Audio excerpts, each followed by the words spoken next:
This podcast is brought to you by Empor.top, the stories of top companies. Disclaimer. This AI-generated content is for informational purposes only and should not be considered as investment advice. Curse Inc., the gaming empire. That Amazon had to have. Picture this.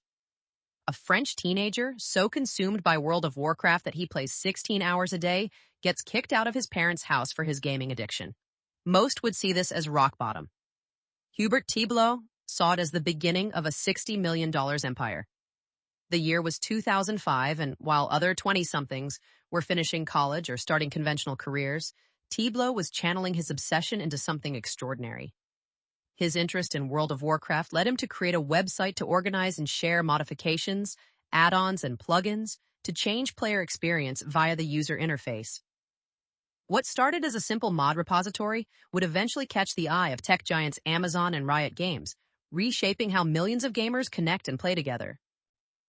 The gaming world stood at attention on August 16, 2016. Amazon.com Inc. announced via subsidiary Twitch Interactive that it would acquire Curse Inc. for an undisclosed amount. Though industry insiders whispered numbers well north of the $58 million in funding from investors, including GGV Capital, Idinvest Partners, Riot Games, Softtech, VC, and Ventec, that Curse had raised over its decade-long journey. This wasn't just another tech acquisition.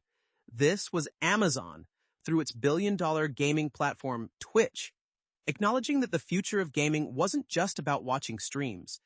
It was about the entire ecosystem of tools, communities, and connections that make gaming culture thrive. The hook that made this story remarkable wasn't the exit. It was the journey of how a hardcore 16-hour-a-day addiction to World of Warcraft transformed into one of gaming's most strategic acquisitions. What makes the Curse story particularly compelling is its timing. Founded in 2006, just as Web 2.0 was taking shape and World of Warcraft was conquering the globe, Curse rode multiple waves of gaming evolution, from the mod revolution to the wiki wars, from voice communication innovation to the streaming explosion. Each pivot wasn't just reactive as it was prescient, often arriving just ahead of where the market was heading. The legend begins with obsession. As a teenager, Thiebault was a fan of World of Warcraft, a popular, massively multiplayer online role-playing game. But fan understates it dramatically. This was total immersion, the kind that destroys sleep schedules, social lives, and eventually, family relationships. The breaking point came when Thiebault's parents reached theirs. Playing World of Warcraft for 16 hours daily wasn't sustainable under their roof. The ultimatum was clear: the game or the home? Thiebault chose the game. Yet this apparent disaster became the crucible for entrepreneurship. After leaving school, Thiebault began to turn his passion into a business, launching Curse Beta in 2006, offering up add-ons and modifications. The early days were quintessentially startup, operating on passion more than capital. As the company began to increase in traffic and revenue, Thiebault hired his brother as the first Curse employee and, after relocating to Germany, hired a third developer to aid in the site development. This wasn't Silicon Valley Polish. This was European scrappiness meeting American opportunity. The initial insight was elegant in its simplicity. World of Warcraft's modding community was massive but fragmented. Players needed add-ons to customize their gameplay experience, but finding, downloading, and updating them was a nightmare of forum posts, broken links, and version conflicts. Thiebault didn't just understand this problem intellectually. He'd lived it for thousands of hours. By late 2006, the site exponentially increased in traffic and popularity. What started as one obsessed gamer's solution to his own problem was resonating with millions facing the same frustrations. The WoW community wasn't just large, it was passionate, technical, and willing to pay for solutions that enhanced their gameplay experience. Building a mod database was one thing. Making it indispensable was another. The breakthrough came in 2007 with a product that would define Curse's early success. Thiebault began development on the Curse client, a comprehensive solution to add-on management and distribution. The Curse client solved a problem every serious WoW player knew intimately: Before its arrival, updating mods meant manually checking dozens of websites, downloading files, unzipping them to the right folders, and praying nothing broke. The client automated this entire process. One click to update all your add-ons. As the client matured into beta status, its feature set became more comprehensive, supporting connections to various Curse modification databases. The product market fit was immediate and obvious. T-Bloat says that Curse currently has over 34,000 paid subscriptions since launching the premium option 8 months ago. Players weren't just using the free version. They were paying for premium features like the ability to update all of your plugins simultaneously and allowing users to save their UI setup to the server, allowing them to restore it should they start playing from a friend's house or during a break at school. Gamers can spend a very long time mapping out exactly where each of their UI elements and shortcuts appear on the screen. But the real strategic insight came in 2008. With over 2/3 of his traffic coming from the United States, T-Bloat moved Curse to San Francisco and began to expand Curse into community sites, news, forums, databases, and original content. This wasn't just following the traffic, it was recognizing that to build a lasting business in gaming, you needed to be where the industry's heart was beating. The move coincided with Curse's first major funding rounds, a $5 million Series A round in 2007 led by AGF Private Equity, followed by a $6 million Series B round in early 2009 with participation from Ventec Capital, AGF Private Equity, and Softtech VC Jeff Clavier, bringing Curse's total funding to $11 million. The timing was fortuitous. T-Bloat has managed to turn his addiction into a thriving company called Curse that generated over $3 million in revenue this year. By 2009, Curse wasn't just surviving. It was thriving with 7.4 million uniques monthly and a clear path to profitability. The period from 2010 to 2013 marked Curse's transformation from a successful tools company into a gaming media empire. The strategy was aggressive. Build and buy everything that hardcore gamers needed. Recognition came quickly. In 2010, Curses became a Microsoft BizSpark One company, joining an elite program for high-growth startups. In 2011, Inc.500 ranked Curse Inc. as the 405th fastest-growing company in the United States, and the San Francisco Business Times ranked it 22nd in their list of the top 100 fastest-growing companies in the San Francisco Bay Area. In April 2012, Ernst & Young named T-Bloat as a semi-finalist in their Ernst & Young Entrepreneur of the Year program for Northern California, recognizing his entrepreneurial efforts and successes with Curse. By June 2012, Curse's monthly worldwide traffic was reported by Quantcast as being in excess of 21 million unique visitors. The acquisition strategy was methodical. Curse owns blogs, wikis, community sites, and download hubs for a number of other popular games. Curse has built out about half of the communities itself, and it also actively acquires leading websites related to gaming. For example, Curse acquired DiabloFans.com, which is currently the second-ranked Google match for Diablo 3. Diablo 3 wasn't actually out yet, but this would be prime real estate as soon as it launched. This forward thinking is a big part of the company's strategy. T-Bloat says that Curse tries to stay ahead of the curve, strategically trying to figure out which games are going to be hits and then positioning themselves accordingly. December 2012 brought one of Curse's most ambitious moves. Curse officially launched the Gamepedia Wiki Farm. This wasn't just another acquisition, it was a direct challenge to Wikia in the gaming space. The platform would grow to host as of April 2019.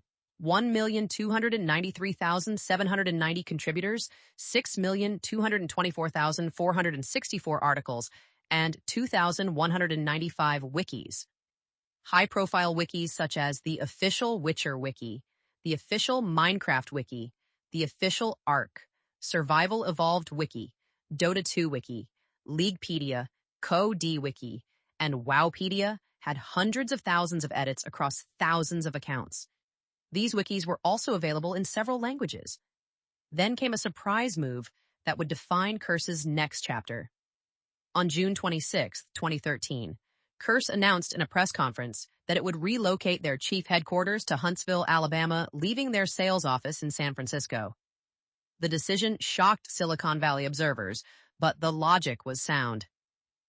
I did an analysis for all of those places under consideration for corporate tax rates, the availability of talent, the cost of living, and employee taxes, said Curse VP of Finance Brandon Byrne. As it turned out, Huntsville was very competitive. The move to Huntsville represented more than cost savings. It was a bet on sustainable growth over Silicon Valley hype. Curse has grown at a rate of more than 50% a year for the past 4 years. Curse has 100 employees worldwide, including offices in Germany, France, United Kingdom, Australia, Ireland, and Canada. The Alabama location offered something Silicon Valley couldn't: the ability to build without burning through capital on astronomical rents and salaries. Sometimes the biggest opportunities hide in the most overlooked problems. By 2014, T-Blow recognized that voice communication in games had stagnated. TeamSpeak, Ventrilo, and Mumble had barely evolved in years. They were functional but clunky, requiring players to alt-tab out of games, share IP addresses, and manage server passwords. For a generation raised on seamless mobile experiences, this felt archaic. In 2014, T-Blow announced the beta version of Curse Voice, a desktop voice over IP, VoIP, application designed for games such as League of Legends, integrating voice chat and auto matchmaking with several titles. The timing seemed perfect, or so they thought. The launch was nothing short of spectacular. Curse launched an open beta of Curse Voice for Windows in May 2014 and had 1 million users in its first week. If it continues to grow at its current rate, Curse anticipates the service will hit 10 million active users by year's end. The innovation wasn't just in the technology, it was in the approach. The software can automatically detect users of the same group and prompt them to connect to a voice chat session. Other voice clients require users to share specific account credentials with other players. That can be cumbersome on a match-by-match basis, and it opens users up to security risks by making their internet protocol addresses available. Curse Voice makes connecting more convenient and risk-free. The program automatically identifies teammates who are using the software and enables them to enter a voice session with the click of a button without ever revealing personally identifiable information. By May 2015, the metrics were impressive. Curse Voice has now attracted 1.1 million monthly active users, of 3.5 million total signups, who have formed 16 million friendships and sent 92 million messages. In June 2015, Curse Voice expanded its offerings by releasing apps for Mac, Android, and iOS, giving users more ways to use the service while on the go or at home.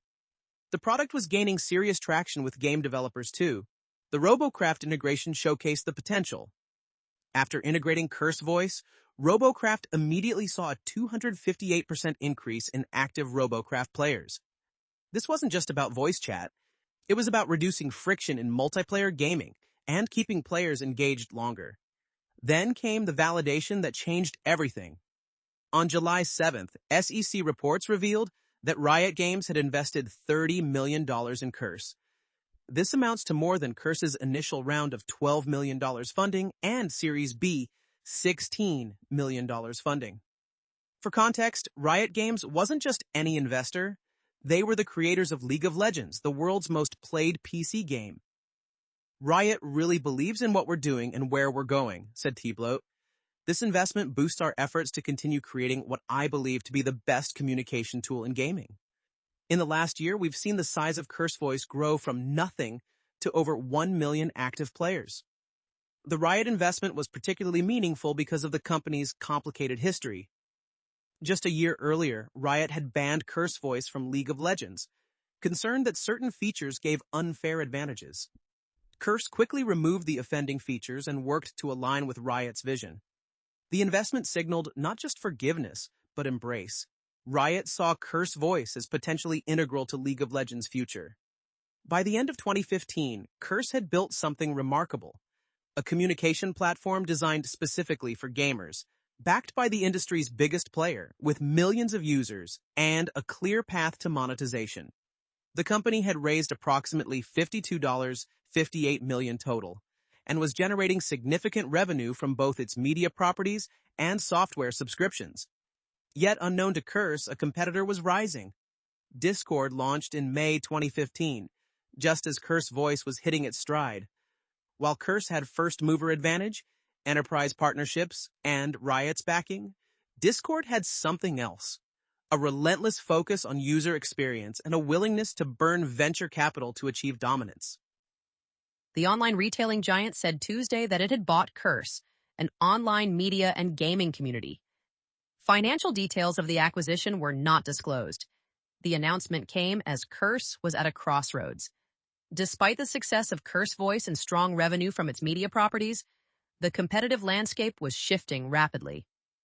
Founded in 2006, Bay Area-based Curse had raised nearly $60 million to date for its platform that gives users PC gaming-related information and add-ons like videos, guides, forums, communication apps, streaming tools, mod managers, and more. Curse operates 65 gaming sites, including ones focused on news, guides, tools, and online communities that attract more than 30 million people monthly. The strategic logic for Twitch was clear. Amazon acquired Twitch, used by gaming enthusiasts to watch others play online games such as Minecraft and Call of Duty, for around $1 billion in 2014. Twitch gained traction before the rise of live video streaming services like Facebook Live and Twitter's Periscope. Twitch now has 100 million users. We've long been fans of Curse, which is an innovator in the games industry, with a strong culture built around its offerings. From Curse Voice and Curse Client to Gamepedia, Emmett Shear, Twitch's CEO, said in a statement. I'm really excited to see how we can bring Curse services into the Twitch network and provide an unparalleled experience to both Curse and Twitch users, commented Hubert Thieblow, founder and CEO of Curse. What made the acquisition particularly interesting was what happened next. In 2016, Curse Voice was rebranded and redesigned as Curse. It brought modding support for more games such as WoW. After being acquired by Twitch, the Curse app received an update adding the ability to sync Curse accounts with Twitch accounts. The Curse app added screen sharing and video calling in 2016. On March 16, 2017, the Curse app was rebranded as the Twitch desktop app and received a redesign. This rebrand revealed Amazon's true ambition to challenge Discord directly. VentureBeat stated that this was an attempt to compete with Discord, the dominant social platform in the gaming space. But the integration was troubled from the start. The Twitch desktop app felt like two products awkwardly merged rather than one cohesive vision. The problems became apparent quickly. The Twitch desktop app removed VoIP features in February 2019. After less than 2 years, Amazon essentially admitted defeat in the voice communication space. Discord had won that battle decisively. If the Twitch acquisition was meant to create a gaming superplatform, what followed was a methodical dismantling of the empire Thieblow had built. Each piece found a new home, but the vision of an integrated gaming ecosystem died. The first major split came in December 2018. Fandom Inc.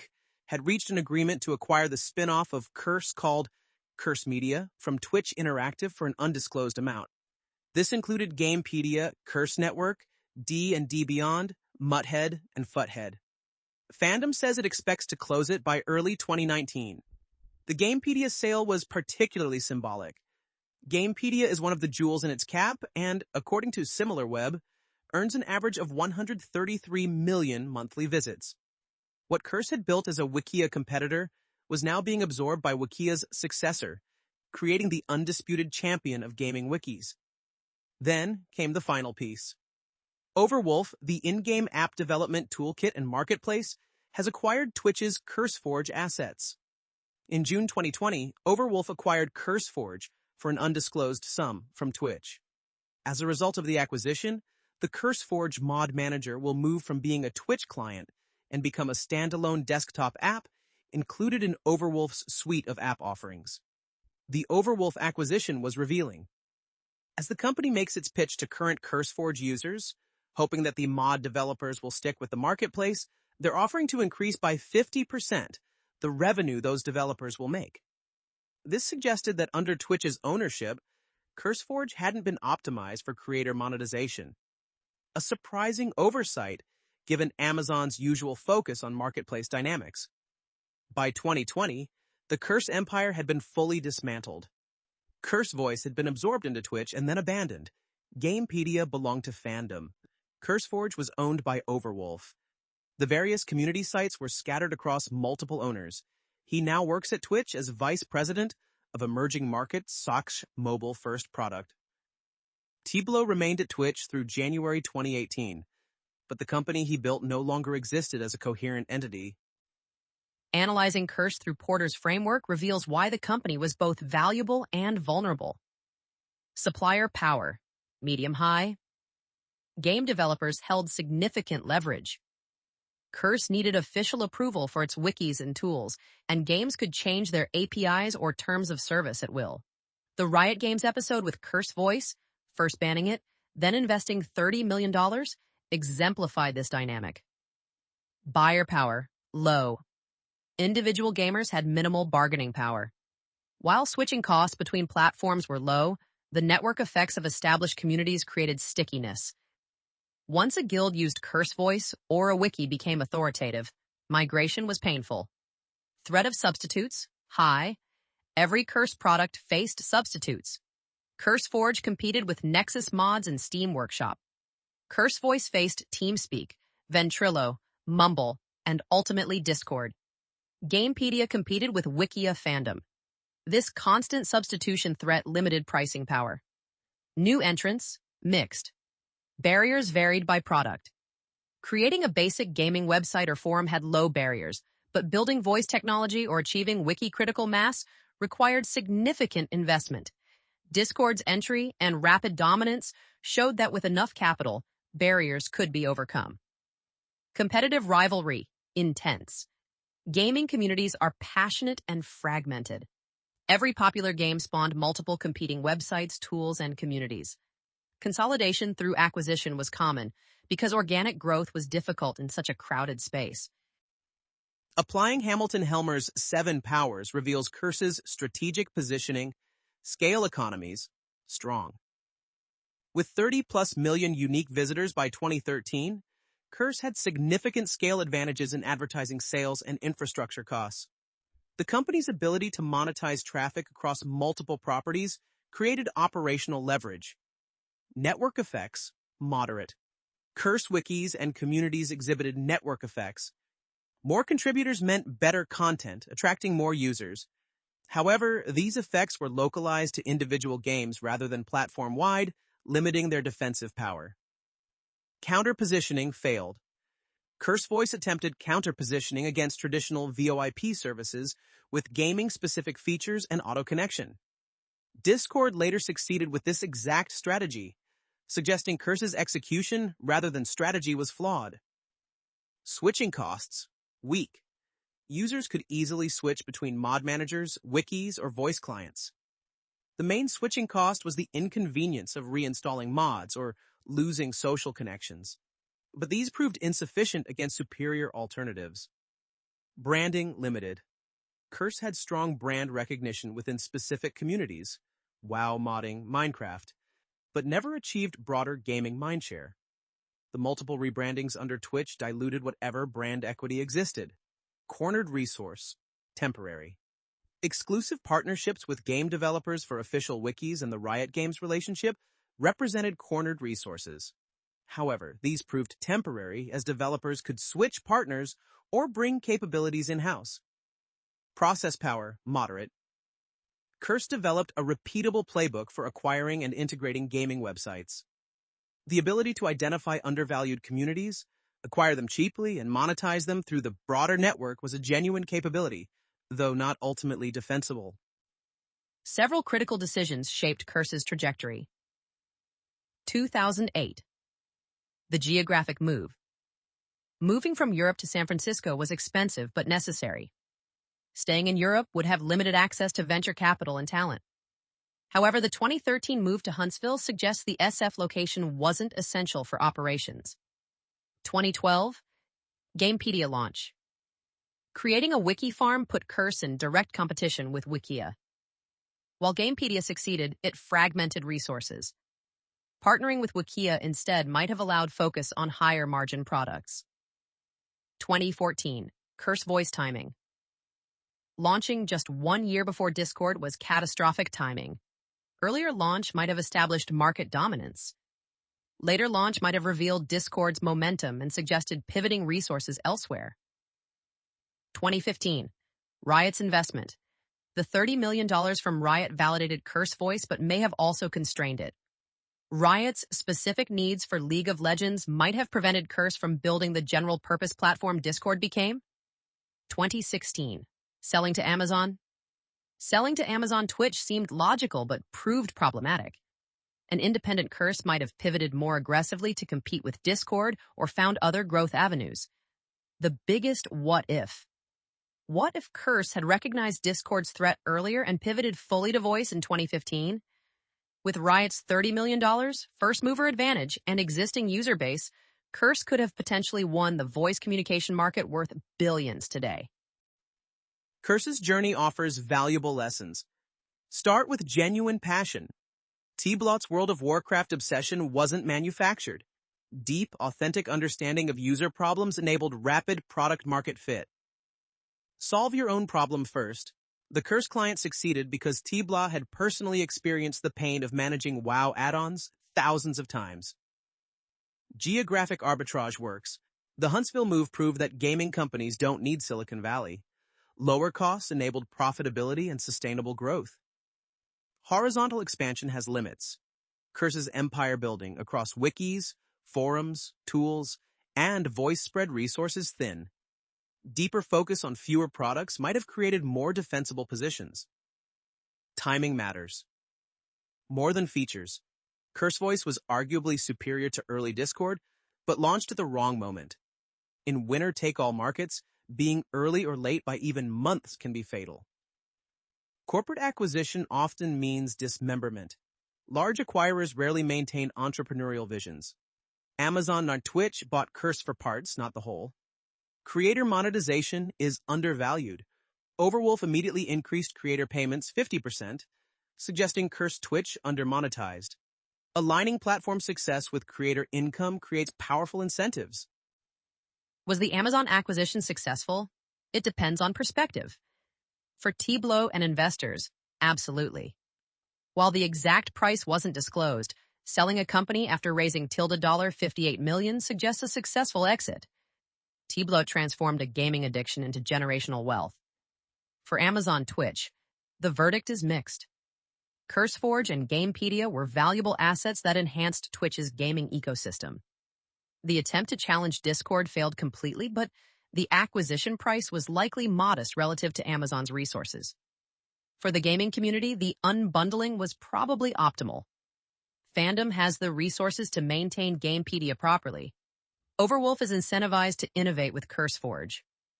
Specialized owners for specialized products makes sense. The real tragedy is Curse Voice. The product had genuine innovation, strong partnerships, and early traction. In an alternate timeline where Discord doesn't exist or Curse executes better, voice communication in gaming might look very different today. T-Blot's post-acquisition role as VP of Emerging Markets at Twitch suggests ongoing influence, but his entrepreneurial journey with Curse ended with the acquisition. The empire he built from a World of Warcraft obsession has been parceled out, but its components continue powering gaming experiences for millions. Could this playbook work again?